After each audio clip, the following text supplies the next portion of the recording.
एक जमाने में बीएसपी का ही नारा था कि तिलक तराजू और तलवार इनको मारो जूते चार। मेरी आवाज में या मान्यवर कांशी राम जी की आवाज में पूरे इंडिया में कोई ये बता दे कि ये बात मैंने कही है तो मैं राजनीति से संन्यास ले लूंगी। आप जब भाषण देने जाती थी तब इस तरह के नारे तो आप लगते बताओ, थे। आपने सुना है? आपके पास रिकॉर्ड है? कोई मेरी आवाज टेप है तो बताओ। आपकी आवाज नहीं, लेकिन ऐसे पब्लिक मीटिंग में नारे तो लगते थे, दीवारों पर नारे लिखे जाते थे। बिल्कुल नहीं, आप जैसे लोग दीवारों में रात को जाके लिखाते हो। आप कह रहे हैं कि बहुजन समाज पार्टी की नजर में जो बहुजन समाज के लोग हैं या जो अपर कास्ट के लोग हैं उनमें कोई फर्क नहीं है? बहुजन समाज पार्टी, मैंने बार बार बोला, किसी जाति और धर्म के खिलाफ नहीं है। हम तो एक व्यवस्था परिवर्तन के लिए संघर्ष पब्लिक का इम्प्रेशन, देखिए ये तो इम्प्रेशन आप मानती है ना, लोगों के दिमाग में ये अब है। तो नहीं मानना चाहिए पब्लिक को। अब तो हम अपर कास्ट के लोगों को, अभी जब नई नई पार्टी बनी थी तो अपर कास्ट के लोगों को समझने में भी हमको समय लगा। जब समझ लिया अपर कास्ट के लोगों ने कि बहुजन समाज पार्टी किसी जाति और धर्म के खिलाफ नहीं है, तो आज अपर कास्ट तेजी से बीएसपी में जुड़ रहा है। ऐसे तो बीजेपी वाले भी 2-4 शोपीस करने के लिए मुसलमानों को टिकट दे देते हैं। नहीं, वो बीजेपी की बात अलग है। बीजेपी तो कहती कुछ और करती कुछ है।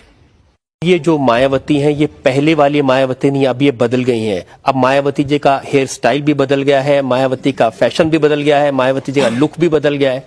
आप मेरे रहन सहन के बारे में मत बोलो, आप ये बोलो कि मायावती ने इस देश के अंदर तो जो अपर कास्ट के लोग थे, तो जिनमें गैर बराबरी वाली भावना कूट कूट कर जिनमें भरी हुई थी, तो मैंने उनमें मानवता और इंसानियत पैदा की और उनको बताया कि गैर बराबरी वाली जो भावना है वो गैर बराबरी वाली बात वो सही नहीं है। तो मैंने बहुजन समाज को तो तैयार किया, लेकिन इस देश के अंदर जो अपर कास्ट के लोग हैं, तो जो उनकी मनुवादी मानसिकता थी उसको मैंने बदल दिया। जो मैंने देश और सर्व समाज के हित में बड़ा काम किया, आप उसकी सराहना करो। मनुवादी मानवता। आप मेरे हेयर स्टाइल, मेरे पहनावे की बात कर रहे हैं, तो अब नहीं, अब तो बहुत मानवता की आपने बात सिखाने के लिए अपना जन्मदिन ऐसे बनाया जैसे मुगले आजम का सेट लगा हुआ। आपको जो बहुजन समाज के लोग हैं, बहुजन समाज के लोगों की पॉपुलेशन 100 में से 85 है।